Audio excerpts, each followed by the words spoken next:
Hey, my name is Becca Shea. Welcome to the One Key Seat webinar. So this is going to be interactive. It's going to be short and to the point, and if I do my job right, I'm going to make you think really hard about your organization and help you come up with your next step in how you hit your growth goals. My superpower, I like to say, is asking great questions, getting you to think great thoughts, and then accountability, right? Like, what are you going to do with it? Because knowledge without execution is worthless. So let's get to the knowledge part, and then after this, you can take on the execution. If you were on this webinar, I'm going to assume three things. Number one, you are a CEO, founder, or key leader in an organization that has some big growth goals. Number two, I'm going to assume that you are fired up and excited about those growth goals. And number three, I am also going to assume that you're the type of person that if you get the right facts, the right data, the right perspective on things, that you feel confident that you can make the right decisions and you're willing to accept the risk because most of the time it works out, right? You figure it out. If those three things are true, great. Stick with me for the next 20 minutes, 30 minutes or so. And let's see if we can get your gears turning about what would help make you hitting those growth targets smoother. If that's not you, you can have your time back. You don't have to stick around for this webinar, or you can give me some time to maybe change your mind and give you some thoughts. All right. I have my notes here. I'm in my handy dandy fancy studio here with multiple cameras, which I hope the team is going to leverage. But so I'm going to reference some notes. I'm going to work through some things. If you're watching this while, I don't know, maybe you're eating or you're driving, I am going to give you some things to think about and to write down. So maybe grab some paper to get through this. A little bit about me before we begin. My name is Becca Shea. Hi, nice to meet you. My background is I went to school for mechanical engineering on a military scholarship. I spent 4 years as an officer in the Navy. And then after that, I went and used my engineering degree to do energy efficiency for 7 years in mainly mechanical space, controls work, HVAC, that kind of stuff. And I worked for a national company. They eventually got bought by Carrier. And we got to do some really cool work helping companies save millions of dollars over large campuses on their utility bills. Crazy, right? And what I like to say that I learned from those two experiences, being a naval officer and my energy efficiency work, is that number one, leadership can be learned, right? The military is phenomenal about helping leaders take it to the next level. And number two, with energy efficiency, I learned that if you have the right data, you can make better decisions to run a better business. Okay.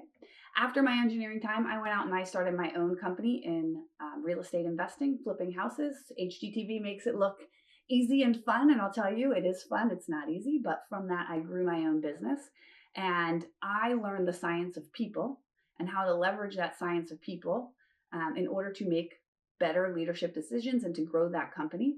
And a few years, I started doing the same thing, advising other CEOs on how to take the right behavioral analytics, people data, and leverage it with their human capital in order to make better decisions to achieve results faster and to have more fun doing it, honestly, because nothing is worse than sitting and doing the work that you hate all day, every day, and thinking like, why did I start this company? It was not to suck the life out of me, right?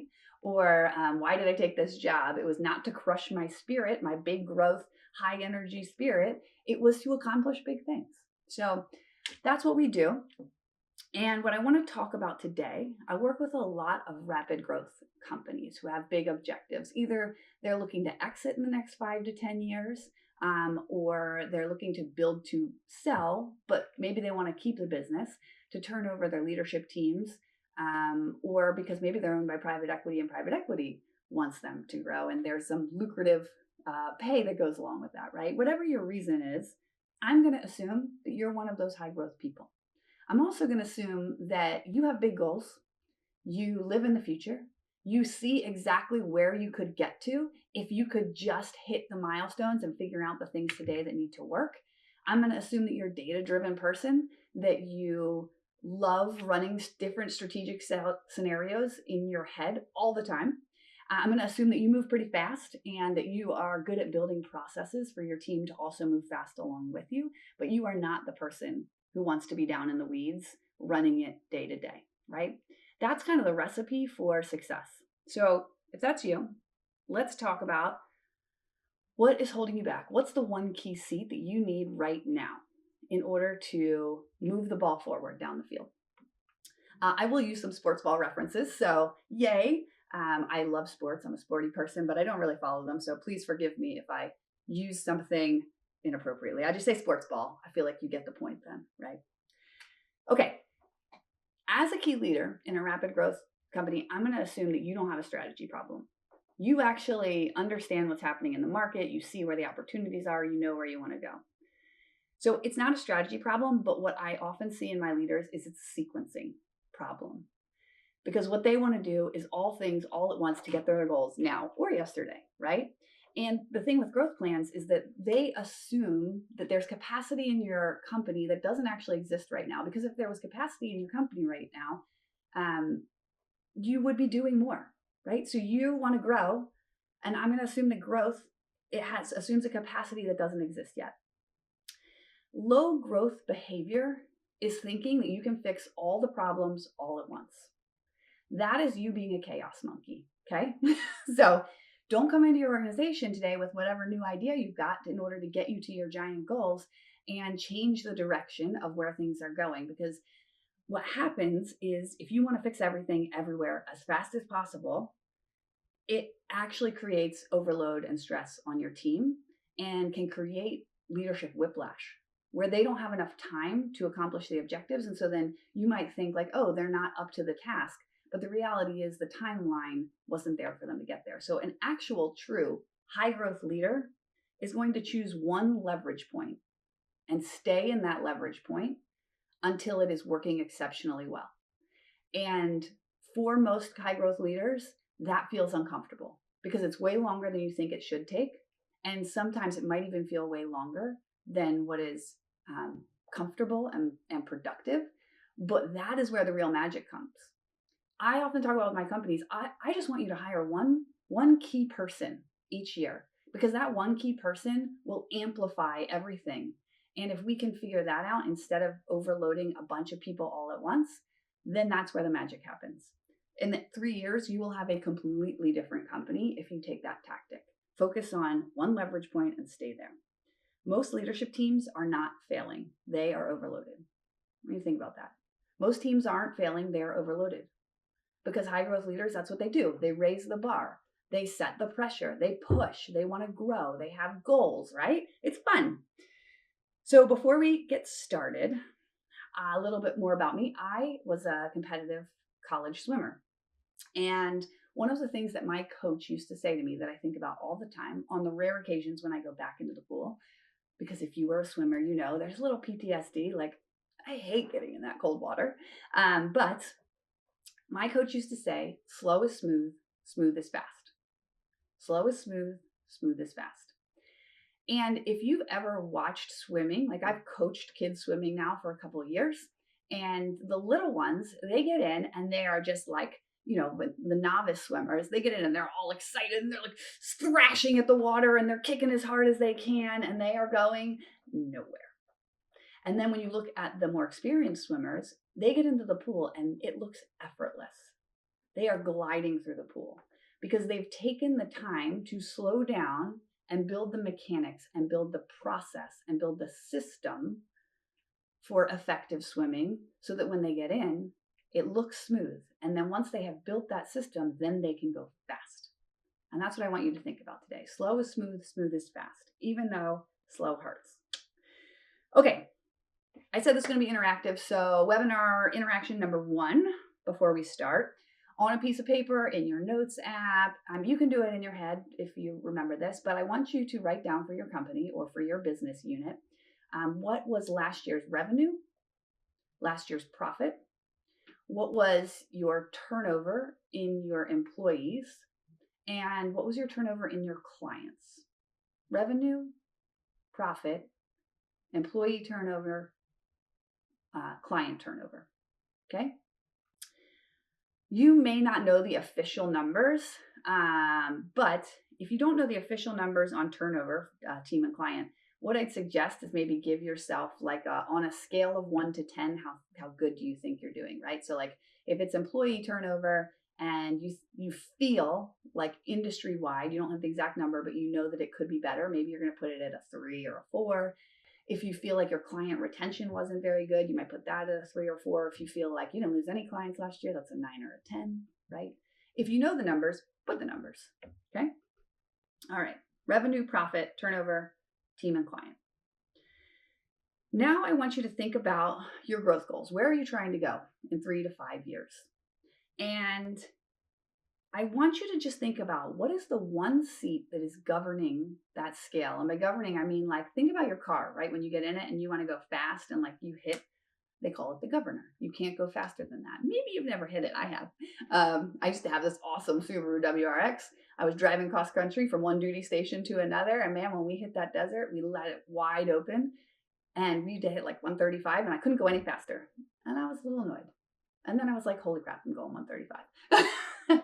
But the governor is what's keeping you from exceeding what your team is capable of. Where do you need to focus, right? So high growth companies are going to identify just one seat that's governing scale at this moment. You in your head, strategic thinker that you are probably thinking of like 3 or 4. And that's fine. You can write down the 3 or 4 seats in your company, roles that will govern your scale. But I want you to circle one that is most critical at this moment. Okay? For some of you guys, this might be sales, right? You might be like, we have profitability, we have dialed it in. We can't get any more profitable. I have a client like this. They're focusing on a 3-year exit right now. They have done exceptional operational work in streamlining things and cleaning up and removing waste and holding people accountable. They don't feel like there's any more juice to squeeze in the profitability side of their business, but where they are struggling is sales, right? So sales might be their limiting factor. For some, it might be operations, right? Like your sales team is crushing it. You're bringing stuff in the door, but you're having a ton of mistakes. You're missing deadlines. You're missing orders. Your clients aren't happy, right? So maybe it's operations. For others, client experience. So if that client retention number was higher than you think it should be, you're losing more clients than you think you should be. And remember that it costs a lot more to get a new client than to keep an existing client. So if that client number isn't, maybe it's customer experience, right? How do we get people to stick around longer? How do we get more out of our clients? What if they just ordered a little bit more from us every year? What would that do? So maybe that's your one seat. Or in professional services, it is also often the service delivery role. So this could be like Orchid, right? They're pest control guys out there in the field. How many houses can they do a day? Or plumbing franchises. We work with plumbing franchises, and their limiting seat might be the actual plumbers out in the field and how many they can do and what's the quality of their work, right? So it could be those field delivery roles. In advisory firms, it's often new advisor throughput. So who can come on, get up to speed the fastest, service their clients, any book of business that they're giving, and then bring on new clients, right?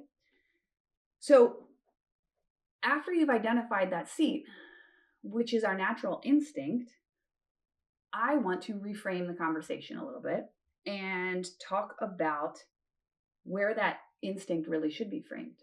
Because it's actually not the seat that I care about so much, it's the level above it. And here's why.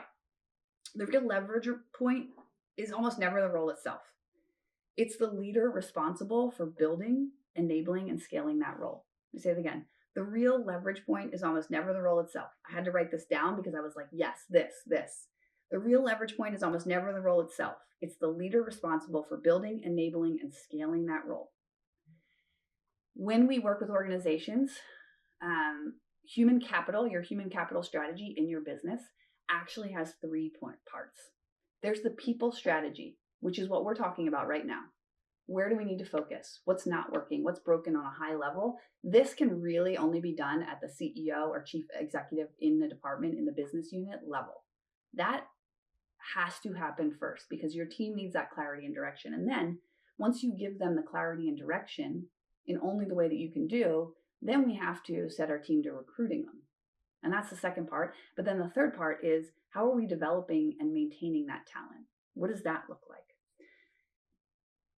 When we work with companies, I will start with the CEO and we'll put together the strategy, right, of the people, and then we will bring in the recruiting partner to help build it. And the first thing I say to them is, what happens when we hire the absolute best candidate and you put them under a bad leader? 10 out of 10 times, that recruiting person, that HR person will say, yeah, they quit, they leave. So if you are looking at this solely from the individual contributor standpoint, I'm going to challenge you to lift your head up. That individual contributor might be the one key seat, but what we really need to focus is who's right above that, building, enabling, and scaling that role. All right. I want you to reframe this in your brain. So when you think your problem is hiring advisors and their throughput, who's in charge of the system? You think the problem is finding project managers? Who is in charge of the system of building successful project managers? You think the problem is on-site technicians? Who is in charge of the system that builds successful people in that role? That problem is not the role. The problem is that no one fully owns the system that produces successful people in that seat. So hiring people is only a tiny piece of the puzzle. We need to put the right person in the seat, but then we need the right leader who's going to develop that talent, who's going to be intentional about getting the most return on investment for that payroll that you are paying right now. All right, webinar exercise number 2. Grab your piece of paper. This is where we put this into action. I want you to draw out your org chart. If you're driving, do this mentally. Please don't get in an accident. But this is the most important part of this. Draw out your org chart. Start with yourself. Put the key leaders that are under you, and then put the next level down to them. And then if there's a couple more levels, you can draw dotted lines. So like that might look like, for the plumbing company that we work with, that might look like you've got your CEO, and then you've got your sales and marketing, and then you've got your field operations, and you've got your person who sits in the field operations seat. And then under the field operations, they have shift supervisors, right? So then there's 3 leaders under there, and each of those shift supervisors manages about 30 to 35 technicians in a location. So I'll say 30 to 35 technicians. And when we first started working with them, they were like, it's the technician problem. Like we spend so much money bringing in these plumbers and teaching them and getting them through certifications and skills. How do we work on that? But really we need to take it up a level. Like what is the system for developing that seat? Okay. All right, build out your org chart. Let me give you a minute here. Think it through. Now, here's the fun part. On that piece of paper, I want you to, I call this the green, yellow, red exercise, okay? But we'll use numbers because normally I give out little stickers when I'm doing this as a speaking engagement. I do little stickers because it's so fun to see. Green, yellow, red. It's very obvious. There's something about it that makes you just realize what's going on here. But if you don't have green, yellow, and red highlighters or whatever, we'll do 1, 5, 10. 10 out of 10 is like, great, right? That means that's your green person. You're confident in their ability to scale and to build a system that develops the talent underneath of them in order to hit their objectives. Does that make sense?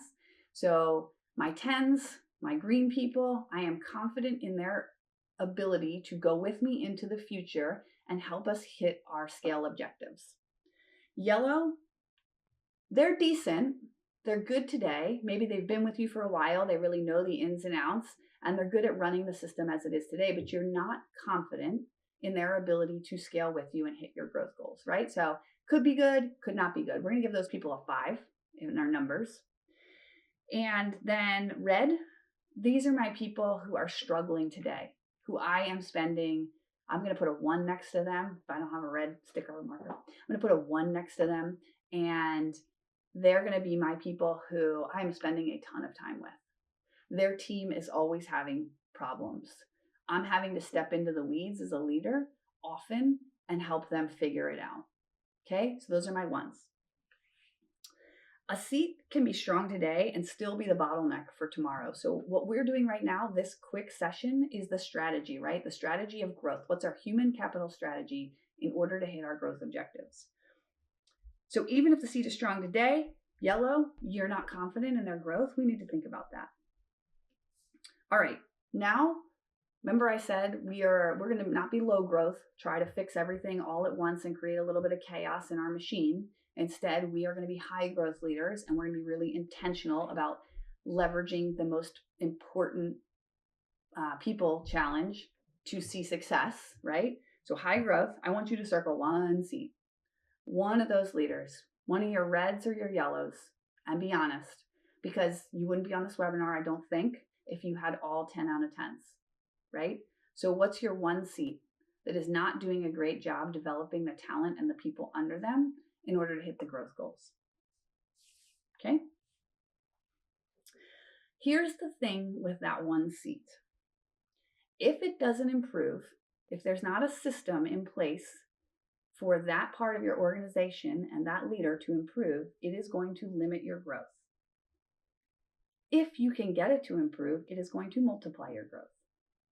And it's going to make your days easier, which is crazy, right? Because you probably have other problems you want to be solving. So let's just take the one biggest one off your plate so that you can open up some of your bandwidth to solve other ones. And it's going to create the most downstream leverage. We are talking about amplifying, right? Not solving one little problem at the bottom, but finding the lever that makes all the other things easy. As Gary Keller said, the one thing such that by doing it, all other things become irrelevant. This is the seat that you're going to work on this year. Not because the others don't matter, but because focus and accountability are how scale happens. Focus and accountability are how scale happens. And then I want you to think about who's ultimately responsible for making this seat successful, not who's going to support it, not who touches it, not the person who complains the loudest about it. Who owns the outcome? Because the leaders are levers. If you focus on the right one, everything moves. And we want to make sure that we are focusing on the right lever, the right leader. So things to think about with that leader that you circled. They're either under-supported, meaning they need more resources. They need more of your time. They need more quick decisions from you. They need more focus. They need more accountability. They're either misaligned. They're not clear on how their objective hits your objective. And maybe you need to have that come to Jesus moment where you are casting your vision for them and really getting them into alignment with you. Or you've got the wrong person in that seat. And so you as the leader have to decide that. The way that we do this, I work with a behavioral analytics tool. The behavioral analytics tool I work with is called Culture Index. And how we leverage this behavioral analytics tool is we take a look at how a person is wired. Because when the same seat keeps breaking, it's rarely a talent shortage. I'm thinking specifically of a company I have. They're high growth. They're in the medical industry. And they came to me because they're bought by a PE firm. They want to have an exit in a few years. The sales are there. The problem is they can't build their projects fast enough in order to support the throughput. The opportunity is there, but the operations side, the project management side to get all the moving pieces together, it's a very complex project management, was not there. And it kept breaking. So they came to me and they said, we just can't find the right talent. And I said, okay, we can work on that. Let's take a look at the data on the people that you have in the seat that are doing a really good job, see if we can't find more of them. Let's get some clarity and insight into what you actually need this role to do, because that's probably one of the biggest breaking points I see is one person thinks the role needs to do this and another key leader thinks the role needs to do this, and then the people get whiplash for like, what are they really supposed to be doing? So I said, let's get some buy-in on that. And then we need to sit down with the person who's leading them and talk to them about how to lead more effectively. Because when the same seat keeps breaking, it's rarely the talent shortage. It's a mismatch between what the role demands and how the leader is wired to lead it. And so we either have to teach our leaders how to lean in and lead appropriately, or we have to find someone who's wired the right way to get the most out of that talent. My one key takeaway for you guys today, appreciate you being with me, spending these 30 minutes, is to just choose that one key seat. Write it down. Clarify who owns the success, right? So if it's your project managers in that story I just told, or if it's your plumbing technicians, right? Who owns the success of that? Who is responsible for the system that develops and hires that talent? And then make space to improve it deeply this year and ignore all the rest. So you got two challenges here. One is what you already just did, the strategy. I told you, right? This is not a strategy problem. This is a sequencing problem.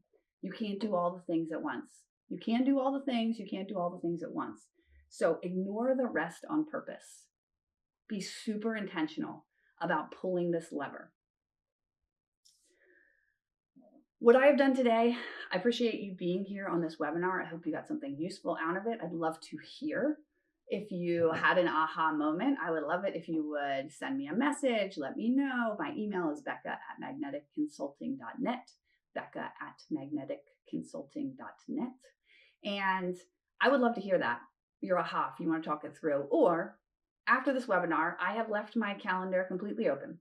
And I'm going to drop a link that goes with this about how you can schedule 20 minutes in my calendar if you want to talk more deeply about this, if you want to run your org chart by me, if you want to get some quick thoughts on that role, or if you're looking in the right place, or just share what you came up with. So I'm going to drop the booking link here. I will be available for the rest of the day. I am going to take like a 30-minute break after this, and then I'll be available. So love to talk to you. If you had this webinar in your calendar and you were super excited to come to it, but then some fire happened and you got all excited to go solve problems and make stuff happen, and so you didn't get to watch it on time, and you're watching a recording of this webinar, the link will still work, but it might not be for today. It might give you some slots in the future. I still want to hear from you. Let's talk it through. Who's the one key seat and who's the one key leader, or what's the one key seat? And who's the one key leader that's responsible for the system of developing that seat on a repeatable basis so that you can hit your growth goals.